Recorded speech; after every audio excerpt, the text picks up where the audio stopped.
Yeah, so I thought we could talk. I mean, it's the end of the year, so we could do a nice, Yeah. wrap up for 2023. Yeah. It's been an interesting year for sure, right? It's been a challenging Yeah. year Yeah. because there's, This has not gone down yet, but it's okay. I'm working on it. That's all that matters. So it's been the end of the year by 2023. Yeah, yeah, it's been a good year, I think, overall in terms of Tai Chi. On the personal front, of course, lots of changes and things like that, right? So I thought we could start by talking a little bit about what we mean when we say empty, right? How do we recognize that empty, right? How do we project the empty? So You in the wanna way, go first? I feel like with the empty, it's many of times when we have the touch, we work with, you feel the push and, your intention is forward or you're manipulating physically. But empty is like, you want to put like a small thought, but you don't want to like push it. It's like very, very subtle thought or like a subtle point, and then you try to allow that to go through Nope. in such a way. what you? Initially, back then, when you say empty, coming from external martial arts, like the Filipino martial arts, I thought that empty is enough just to relax the body. It's not enough. Right. Because once you have, like last meeting we had, there's ego involved, and there's intention, and there's this energetic. And it's hard, even for us sometimes, how to dislodge the tension. First, the physical relaxation, and then the ego, the emotional ego, and then the next is the mind. And so, really, it's hard to be empty when there's a lot of movement. And so that's why it's always a work in progress. So that's why it's meditation, right? You have to meditate. Like the way I approach emptiness is kind of more from a spiritual point of view, right? Is that you have, like if you think about, I ask you a question, without a single thought, can you tell me who you are? What do you get? When you try, before a thought arises, what is the only thing that comes to, that is real, that exists? Well, knowing you like, for a long time. Go ahead. It's like before the thought, it's like insubstantial form, like a water. Like Yeah, you're just, but it doesn't have any qualities, right? It doesn't have any, like, form, right? There's only this sense of I am, that existence of you know that you are, but there is no label that you can identify with. It's like, okay, even that I am a man, I'm Michael, I'm my dad's Pabi. None of those things exist. There's only this sense of being, right? So that being without anything in it, without any thoughts, without any memories, any feelings, that is empty. So when you said, right, you insert a small thought, that is that not that small thought. You know what it is? You're basically trying to find that being. You just locate that being in the other person, and then that being, then your spiritual mind connects. It's wrong to say spiritual mind, your spirit connects yeah. to that, and then that's how you are able to move that space, like if you think about it, everything that we are within ourselves is being, right? Yeah. So we want to connect at a level of being with each other, or anybody in the world, or anything in the world, right? So we want to connect at the being level of the being. Yeah. So that is what empty means to me.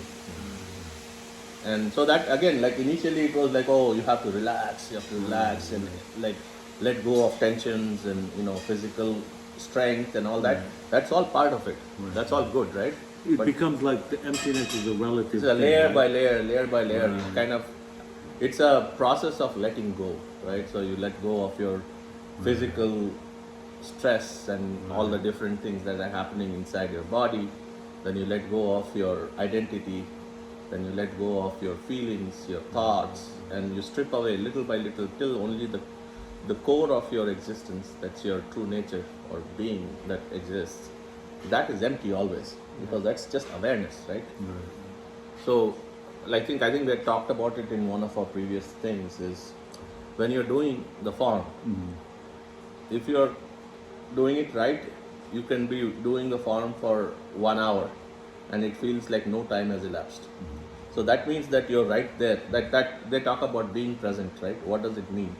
Being present means there's no thoughts there's no memories from the past. There's no thought of the future. You're right there, Now. right now. Yeah. And the now is empty, right? So that's I say devoid of, any content. devoid of any quality. I'm borrowing your words. Yeah. Devoid of any quality, identity, and form. And of course, when we say empty,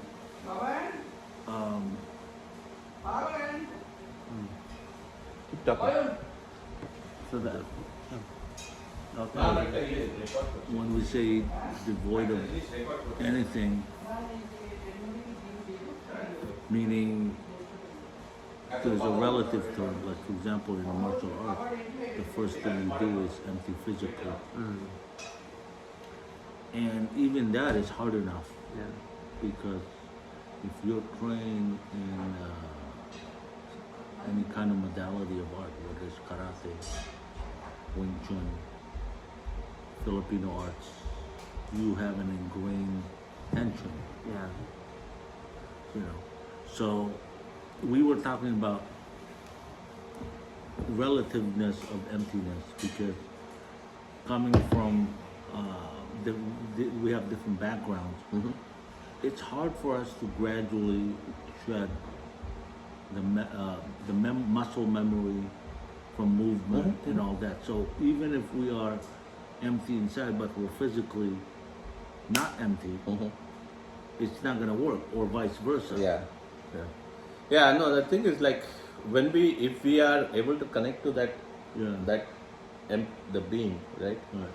Then nothing matters. Right. We have to stick to that being. So that is the practice. It's like, how do you stay in the present moment? How do you stay just as awareness? I Right? think that That is and that's what helps. Right, Like right. martial arts like Tai Chi help, because our meditation helps. Like when we go into the samadhi or mahasamadhis, when we were talking about one experience that I had where just nothing, no sound, nothing. And I can't even discern who I am, because there's no more qualities. right, And that was the time I was like, am I breathing? And I couldn't understand, because there's nothing. right, There's not an image, nothing. right, And so, in contrast to whenever we're doing Tai Chi push hands, sometimes when we intend something, even before we intend to do something, the effect already happened. is already happened. Yeah. And sometimes we go, wait, How did that happen? how did that happen? And sometimes when we're talking and you're trying to demonstrate, verbally you're explaining it, but I'm already gone. Right, yeah. And those are instances wherein we say, wow, if there's such thing as an accomplishment, is that we didn't really do anything. And Yeah. it just happened. Yeah. And so for me, those are spots, and the work is no work. Right. So how do we get to the part where... And that's the practice, right? Yeah. And that's the practice. Even when we are doing our solo forms, Yeah. we are trying to be in that state of, for lack of a better word, emptiness or being. And you want to just, as you're transitioning from form to form, you're moving, you maintain that state, that sense of being, only being, that's it. There's no Nothing else. Instead of identifying, No thoughts oh, here there, I right? am, here's me, here's the physical relationship, and there's And a also the spatial thoughts, you relationship don't want- with the opponent, Right. and you're identifying the move. Everything is... So that also has steps, right? So Yeah. when you start doing your form, okay, you have somebody's learning how to do the form. They'll okay, so I learned to do upward and downward. I know that my body is supposed to rise. I'm inhaling as I'm going up. As I'm exhaling, I'm going down, right? And then you start noticing the feelings like of that flow in your body, the sense of energy in your body, and then you feel the air around you or the surface of the master says, right? You feel that too, and then you get to a point where it just moves, and you are not doing anything. You're just there. Your mind is observing, like you're just observing everything, right? That what is observing is that awareness. Right. So you stay with that. It doesn't matter, even if you have like a thought arising, observe it, let it go. That is meditation, right? Here's the most logical question, if I may interfere in that, is that for those people who are very empirical minded and scientific, they might ask you, would that feeling ever err or be in the would you ever mistake anything because of that feeling? Like mistake in what way?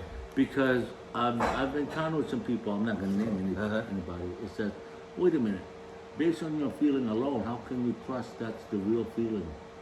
Is that a summation that you assume something, or it's just a feeling? So in other words, some people cannot let go of that feeling because they don't know what to trust. So which feeling are we talking about?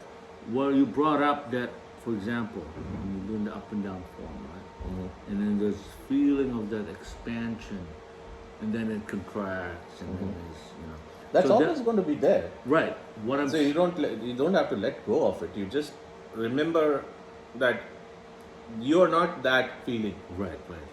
You are that which knows that feeling. Right. No, what I'm Right? saying is for them, not for us. How would you say to them that feeling is what you are looking for? Because for people who are starting, they don't know what is that. And it takes time, right? And that's why you need a teacher who can tell you. It's like that- playing music, Yeah. right? And you know when you're a musician, and whenever you have this spontaneous urge to go flow whatever direction you want with the guitar, you just follow it, right? Right. And so there's still a mind involved. Right. Right? It's your mind which is telling your hands to move and everything, Right. right? But what's happening is you don't rely on the mind anymore. The mind is just your tool. Right? You're just The mind is just a tool. You follow wherever it's leading. You know? that's what Not the mind is leading, wherever the spirit is leading. Yeah. Right? Yeah. So just like Master Uday said, right? The mind is subservient yeah, mind should be to the be a energy. good servant, like a good servant to your spirit, Yeah. right? Or Well- your being, yourself. There's books out there when they refer to the deep mind. It's that. It's not the Not the local thinking, mind. not the monkey mind. Right, the monkey mind, but the The you know, when spiritual, you what connect- Master calls the spiritual mind, the right? spiritual mind, and that's the Yeah. deep. And that's your awareness, right? And a lot of people mistake awareness too. I had somebody arguing with me. Awareness. If you're aware, then it's a thought. It says you're aware of the thought. Right. Awareness is not the thought, Right. right? We have to learn to separate the two. That's why that question. Well, you have to train Without your thought. thinking, can you tell Right. me who you are? Without a single thought, without a single memory, Mhm. in a fraction of a second, can you tell me who you are? And there's no answer to it, right? You don't really get an answer. The answer is that I am. Because there's no And attribute. at that point, you don't even say I am. I am comes after. It's just that sense of being. That's what awareness is, right? There's a sense of being, and that continues. Right. Whether we are in this body or after we are dead, whatever, that awareness is always going to be there. That what awareness, the Taoists- the awareness in you, the awareness in you, and the awareness in me, it's the same. There's no difference. It is just manifesting. It's like, there's an example. They say like, you have the sun and you have pots with water. And then you see the reflection of the sun in the pots. our minds are like the water in the pots. The sun is awareness and it reflects in each of these pots. So really, we feel that I'm a pot, I have this sun inside me, but it's not. That awareness is outside, the sun is outside. It's just reflecting. And so while we are under the ignorance of our true nature, we think we are separate entities. But in reality, we are essentially one awareness that is manifesting in this diversity of nature, right? Well, because mainly we are in this realm. In this realm, you are governed by your body and instincts to survive. Yeah. And so, in Hinduism, right, what lok or lokas, this is the earthly realm. So therefore, to practice Tai Chi is for us the process of meditation and learning how to see beyond this. That's right. Other- Yeah. I mean, and that you have to take step by step, right? We have to go as a beginner. We learn to do the form, then we learn how to do 2% practice, right?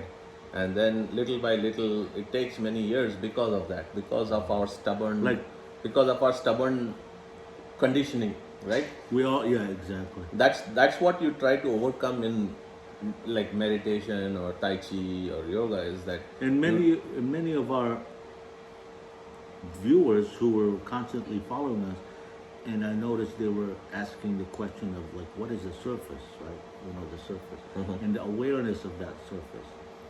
And how do you view that? Is it something substantial, or is just the awareness?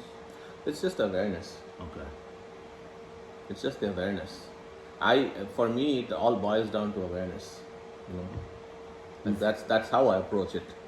Like, I don't think that there is a me and outside. Everything is one. Right. So when we are doing, say, a fa, right? Right. You're just expanding your awareness. Right. When you're doing a na, you're pulling your awareness in. That's what it is, right? And I think because all of us are hardwired differently, right? Yeah. We all have a different process of how to approach it. And so we need to have a reference point. So when Master Jose said something like, imagine the big ball and you're grabbing the surface of the ball. And He's then- doing it to teach us because we Right. have no concept. So that it's It's a reference point, basically. that imagination is just a way to locate or kind of Substantiate narrow down your options so that you have something to work with, right?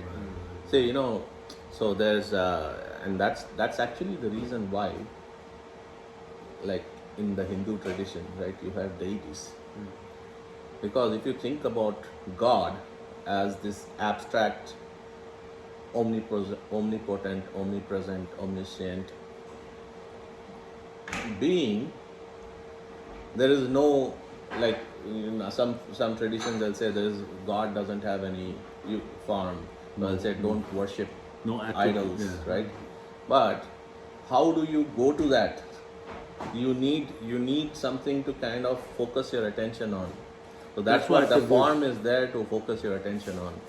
I think that's why we talk about it, the personification of the attributes of God. Right. Right? When you say, again, this is not a propaganda to Hinduism, but because we're into it, Lord Vishnu as the ever preserver, life preserver, and creator at the same time, Lord Brahma creates the local world, and then Lord Shiva is the destroyer. So we put attributes and personifications so that we have. When you say God, it's so abstract and so big. Yeah. How does a tiny mind fathom that, right? Right. So for that you need a form, and you need certain attributes of the form that you focus on. So that's when we say that make a big ball and grab it. That's basically kind of the same thing. You're giving something concrete to work with, right?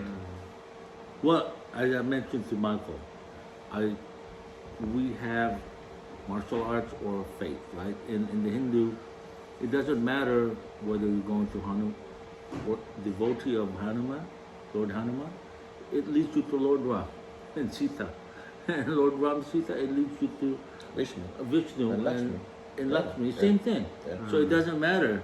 Now, if you go to martial arts and you focus on a specific attribute, say Jeet Kune Do to Wing Chun to Shaolin, it all covers the whole.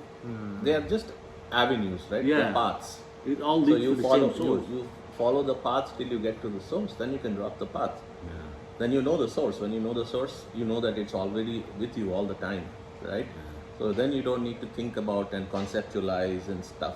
So that's the tricky part. Is like people get too caught up in the method that they miss what the method is actually taking them to. So Because then they get keep- attached to the. just the form. They Yeah. get attached to the name and the form. 'Cause they think You want to that's go the- beyond. You use the name and form to go beyond name and form. I think it So depends. that's why, like in Tai Chi, we say you go when you start Tai Chi, you are formless. Then you get form when you learn. Then you got to let go of the form and become formless again, right? So the one is the ignorant formless, the other is the knowledgeable formless, right? So once you learn, then you don't need it anymore. Like the Buddha used to say, right? When you cross the river, you need a raft. When you're on one bank of the river, you want to cross to the other bank, you need a raft or a boat. Yeah. But then, do you need to carry that raft with you wherever you go? No, you already You crossed already the river. crossed, yeah. You keep walking. So you know? the designs of different rafts are the forms. Right. The identification of some says, well, this raft is better than this. It says, and somebody says, oh, I don't need a raft, I need a speedboat. Right. Right. But you know, once you get to the same destination, it doesn't matter Correct. whether you use a speedboat or a simple raft. And sometimes the speedboat can take you the long way. Right? It might break Yeah. down. Yeah, and by that I mean like don't look for shortcuts. Exactly. Yeah. We just You get do, lost in that. we just do what is necessary, and we have to trust our own wisdom also, right? And that comes with time as well. We've all spent decades working on this stuff, right? So going back to the whole year, how do you cap the whole year that we have today? And now that what are you looking forward to?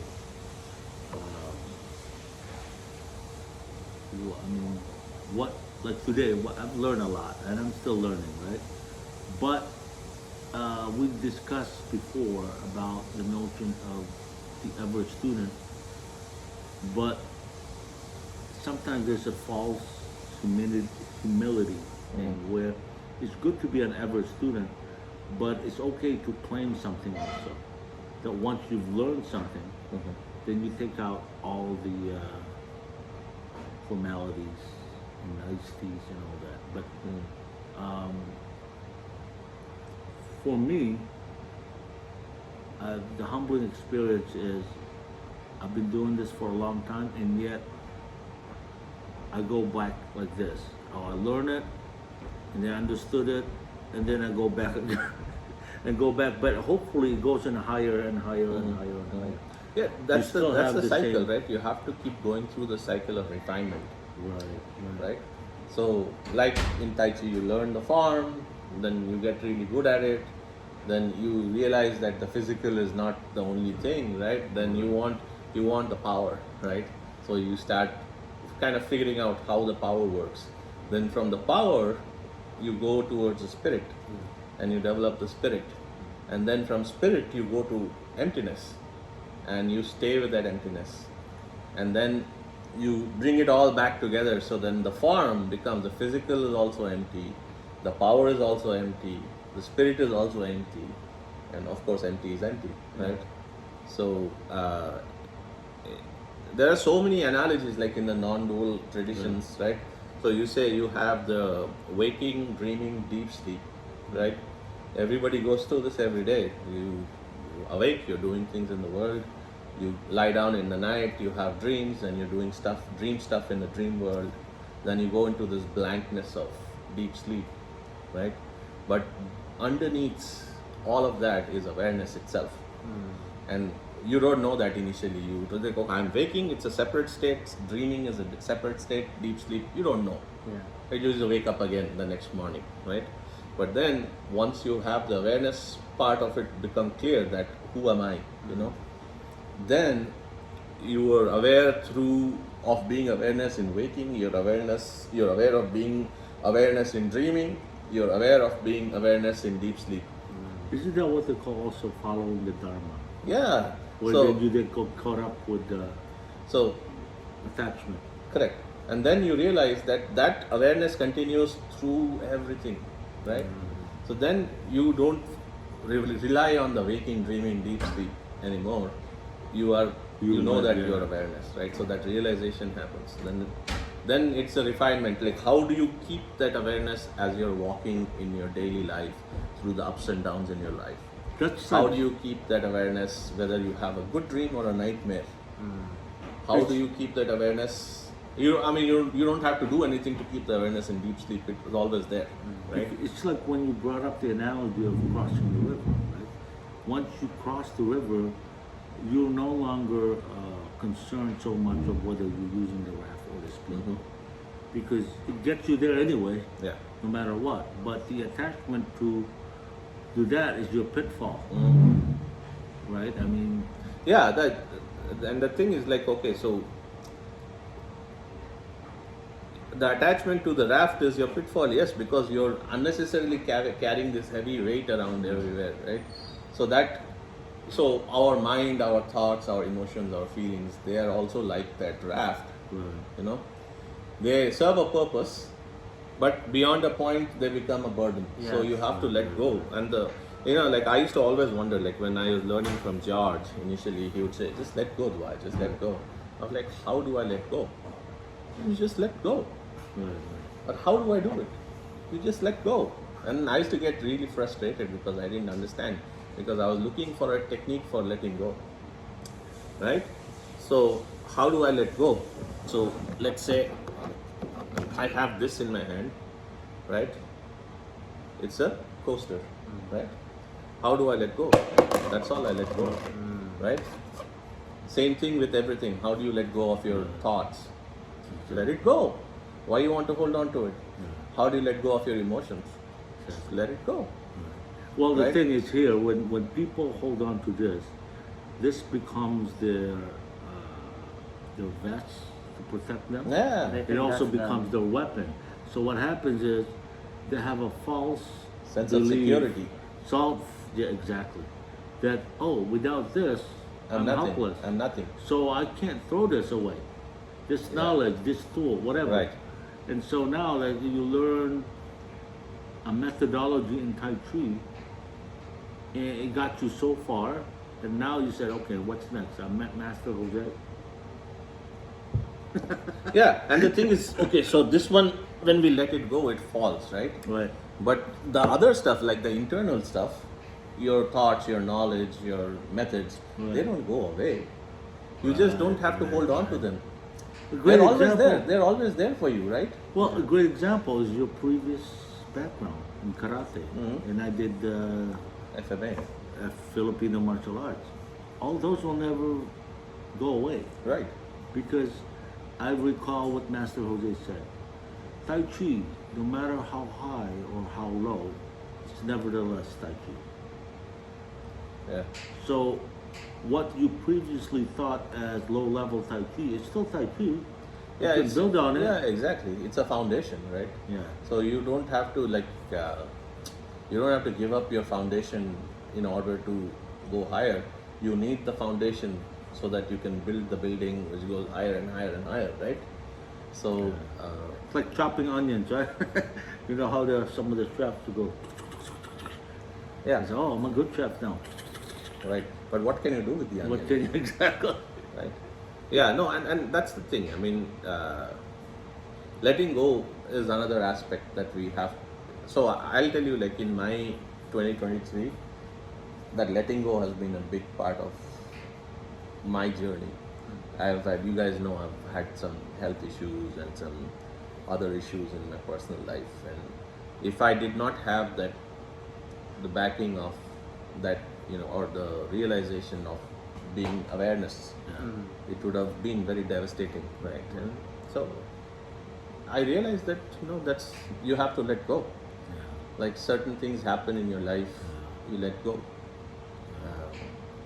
Relationships form and they go away, you let go. You Yes, move so- on, because that's like, these are all things that help us in our personal life too. Like all the practice that we are doing with meditation and Tai Chi, it's helping in the practical life.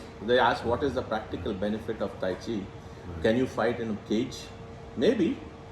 But what they teach you is how to deal with life as it happens, right? And how you can harmonize with life as it happens, and you enjoy life, the And good Master and the Jose bad, said that right? in order to move forward, you still need the things that you learn from it. So in terms of energy,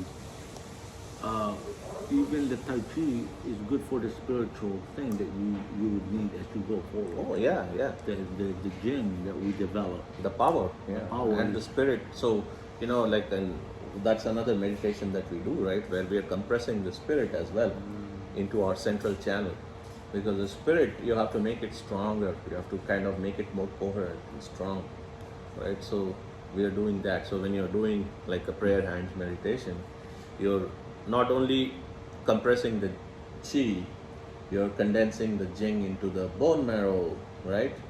You're also condensing your spirit in your central channel. It's that kind of form, right? Initially you do the form just to get the feeling of, okay, how do you create a substantial Tai Chi ball? Then you compress it. So how do you compress the chi and make it into power or jing, right? And then you go, okay, the same form you can use to condense your spirit in your central channel, right? And then the same form you can basically do for emptiness, right? So it's all the same. It's just where it's dependent on the context, right? Yeah. And So here's the thing. When we learn all these quote unquote manipulations, whatever, this is the post-birth truth, right? Where Yes. you were talking about the awareness is the pre-birth. Yes. And so when you combine now the post-birth and the pre-birth, it becomes one. There's no more. Yeah, because really there is no such thing as post-birth. It's just they were Post-birth just is, marketing. yeah, it is just it's for the sake of simplifying and Right. accessing that you're creating this separation of post-birth and pre-birth. There's only chi, there's only shen, right?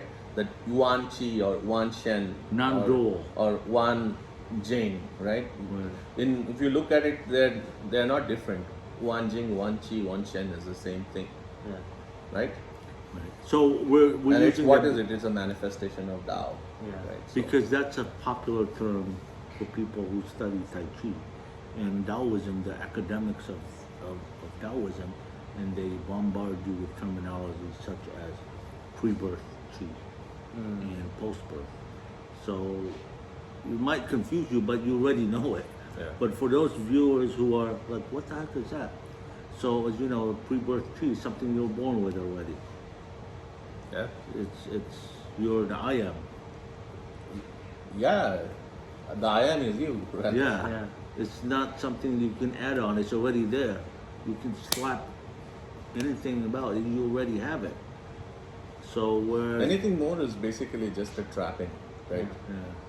It's good. Sometimes you need to have more flavor, right?